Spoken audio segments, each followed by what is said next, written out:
ಅಯೋಧ್ಯೆ ರಾಮ ಮಂದಿರದಲ್ಲಿ ಬಾಲರಾಮನ ಮೂರ್ತಿಯ ಪ್ರಾಣ ಪ್ರತಿಷ್ಠಾಪನೆ ಹಿನ್ನೆಲೆ ಈಗಾಗಲೇ ಬೆಂಗಳೂರು ಸಂಪೂರ್ಣವಾಗಿ ಕೇಸರಿಮಯವಾಗಿದೆ. ಅದರ ಜೊತೆಗೆ ಸಾಕಷ್ಟು ಜನ ಭಕ್ತರು ಕಾತರದಿಂದ ಕಾಯ್ತಿದ್ದಾರೆ ಈ ಒಂದು ಐತಿಹಾಸಿಕ ಕ್ಷಣವನ್ನ ಕಣ್ತುಂಬಿಕೊಳ್ಳೋದಕ್ಕೆ.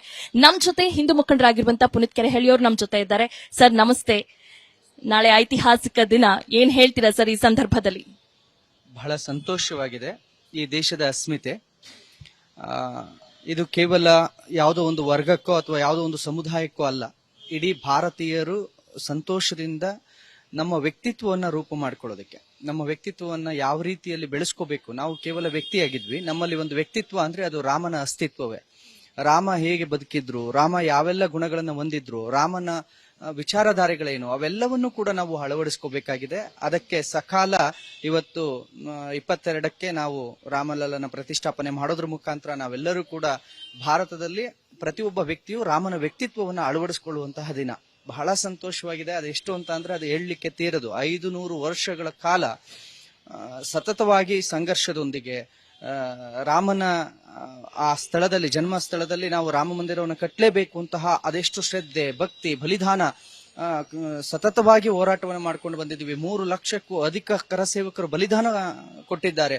ಅಷ್ಟು ವರ್ಷಗಳ ಕಾಲ ಪೀಳಿಗೆಗಳು ಇಲ್ಲ ಅಂದ್ರು, ಒಂದು ಪೀಳಿಗೆ ಮುಗಿದ ನಂತರ ಮತ್ತೊಂದು ಪೀಳಿಗೆ ಮುಗಿದ ನಂತರ ಮತ್ತೊಂದು ಪೀಳಿಗೆಗೆ ಆ ಹೋರಾಟ ಹಾಗೆ ಬಂತಲ್ಲ, ಅದು ನಿಲ್ಲಿಲ್ಲ, ಎಲ್ಲೂನು ಬ್ರೇಕ್ ಆಗ್ಲಿಲ್ಲ, ಎಲ್ಲೂನು.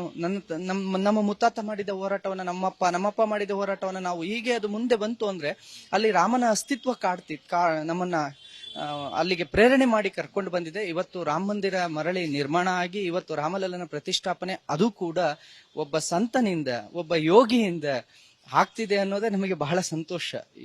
ಅದು ಇಂಥ ದಿನಗಳನ್ನ ಅದು ಒಂದು ರೀತಿ ರೋಮಾಂಚನವಾಗುವಂತಹ ಸಮಯ. ಅಷ್ಟು ಸುಲಭ ಅಲ್ಲ ಮೇಡಮ್. ಇವೆಲ್ಲವೂ ಕೂಡ ನಾವು ಕತೆಗಳಲ್ಲೋ ಮತ್ತೆಲ್ಲೋ ಕೇಳ್ತಿದ್ವಿ, ಆದ್ರೆ ಇವತ್ತು ನಮ್ ಕಣ್ಣೆದುರಿಗೆ ಕಾಣ್ತಿದೆ ಅಲ್ಲ. ನಾವೆಷ್ಟು ಪುಣ್ಯವಂತರಿರ್ಬೇಕು, ನಾವ್ ಯಾವ ಜನ್ಮದಲ್ಲಿ ಅದು ಯಾವ ಪುಣ್ಯ ಮಾಡಿದ್ವೋ ಏನೋ. ನಿಜವಾಗ್ಲೂ ನೆನೆ ಚಕ್ರವರ್ತಿ ಸುಲಿಬೆಲೆ ಅಣ್ಣ ಅಲ್ಲಿಂದ ನಮಗೆ ಕೆಲವು ವಿಜುವಲ್ಸ್ ನ ನೋಡ್ತಾ ಇದ್ದಾಗ ಅನಿಸ್ತಾ ಇತ್ತು, ಅದೆಷ್ಟು ಸಡಗರ ಅಂದ್ರೆ ಈ ಎಲ್ಲಾ ಹಬ್ಬಗಳನ್ನ ಒಂದು ಮಾಡಿದ್ರೆ ಅದು ರಾಮ ಮಂದಿರ ಪ್ರತಿಷ್ಠಾಪನೆ ಆಗುವಂತಹ ಆ ದಿನ. ನಿಜಕ್ಕೂ ಬಹಳ ಸಂತೋಷವಾಗಿದೆ. ಎಲ್ಲಿ ಹೋಗಿ, ಯಾವ ದೇವಾಲಯಕ್ಕೆ ಹೋಗಿ, ಯಾವ ಏರಿಯಾಗ ಹೋಗಿ, ಎಲ್ಲ ಕಡೆ ಸಂಪೂರ್ಣವಾಗಿ ಆನಂದದಿಂದ ಆಚರಿಸ್ತಾ ಇದ್ದಾರೆ. ನನ್ನ ತಂದೆ ನಮ್ಮೂರಿಗೆ, ನಾನು ನಿನ್ನೆ ಮಂಗಳೂರಿಗೆ ಹೋಗಿದ್ದೆ, ವಾಪಸ್ ಬರ್ತಾ ನನಗೆ ಫೋನ್ ಮಾಡಿದ್ರು, ನನಗೊಂದು 50 ಶಾಲು ಮತ್ತೆ ನನಗೆ ರಾಮಂದೊಂದು ಬಾವುಟ ಬೇಕು, ತಂದು ಕೊಟ್ಟೋಗು ಅಂತ. ಅಂದ್ರೆ ಏನೂ ಗೊತ್ತಿಲ್ಲದೆ ಇರೋರಿಗೂ ರಾಮ ಗೊತ್ತು.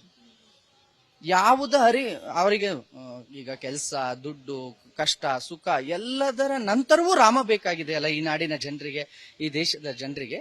ಹಾಗಾಗಿ ಆ ಸಂತೋಷಕ್ಕೆ ಯಾವುದೇ ಕಾರಣಕ್ಕೂ ಒಂದು ಅಂತ್ಯ ಅನ್ನೋದಿಲ್ಲ. ನಿಜಕ್ಕೂ ಬಹಳ ಸಂತೋಷವಾಗಿದೆ. ಎಲ್ಲರೂ ಕೂಡ ಸೇರಿದ್ದೀವಿ.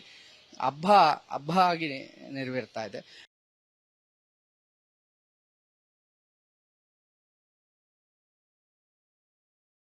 ಸ್ಟಾಕ್ ಮಾರ್ಕೆಟ್ನಲ್ಲಿ ಹಣ ಗಳಿಸಬೇಕೆ? ಭಯ ಬಿಡಿ, ಹೂಡಿಕೆ ಮಾಡಿ. ತಿಳಿಯಿರಿ ಸಣ್ಣ ಸಣ್ಣ ಟ್ರಿಕ್ಸ್. ಗೊತ್ತಿಲ್ಲದೆ ಸ್ಟಾಕ್ ಟ್ರೇಡಿಂಗ್ ನಲ್ಲಿ ದುಡ್ಡು ಕಳ್ಕೊಂಡಿದ್ದೀರಾ? ಸ್ಟಾಕ್ ಇನ್ವೆಸ್ಟ್ಮೆಂಟ್, ಸ್ಟಾಕ್ ಟ್ರೇಡಿಂಗ್ ವ್ಯತ್ಯಾಸ ಗೊತ್ತಿಲ್ವೇ? Equity, ETF, derivatives, option contract ಅರಿತು ಲಾಭ ಗಳಿಸಬೇಕೆ? ಚಿಂತೆ ಬೇಡ, 3 ದಿನದಲ್ಲಿ ಕಲಿಯಿರಿ ಸ್ಟಾಕ್ ಮಾರ್ಕೆಟ್ ಸೀಕ್ರೆಟ್ಸ್. ನುರಿತ ತಜ್ಞರಿಂದ ಪಕ್ಕಾ ಟ್ರೈನಿಂಗ್ ಪಡೆಯಿರಿ. ಸಂಪರ್ಕಿಸಿ. ಅನುಕ್ಷಣದ ಸುದ್ದಿಗಳಿಗಾಗಿ ವಿಸ್ತಾರ ನ್ಯೂಸ್ ಯೂಟ್ಯೂಬ್ ಚಾನೆಲ್ ಸಬ್ಸ್ಕ್ರೈಬ್ ಮಾಡಿ. ಹೊಸ ಸುದ್ದಿಗಳ ನೋಟಿಫಿಕೇಶನ್ಗಾಗಿ ಬೆಲ್ ಐಕಾನ್ ಕ್ಲಿಕ್ ಮಾಡಿ. ಲೇಟೆಸ್ಟ್ ಅಪ್ಡೇಟ್ಸ್ಗಾಗಿ www.vistaranews.com ವೆಬ್ಸೈಟ್ಗೆ ವಿಸಿಟ್ ಮಾಡಿ. ಅಂಗೈಯಲ್ಲೇ ಜಗತ್ತಿನ ಸುದ್ದಿ ತಿಳಿಯಲು ವಿಸ್ತಾರ ನ್ಯೂಸ್ ಕನ್ನಡ ಆಪ್ ಡೌನ್ಲೋಡ್ ಮಾಡಿ.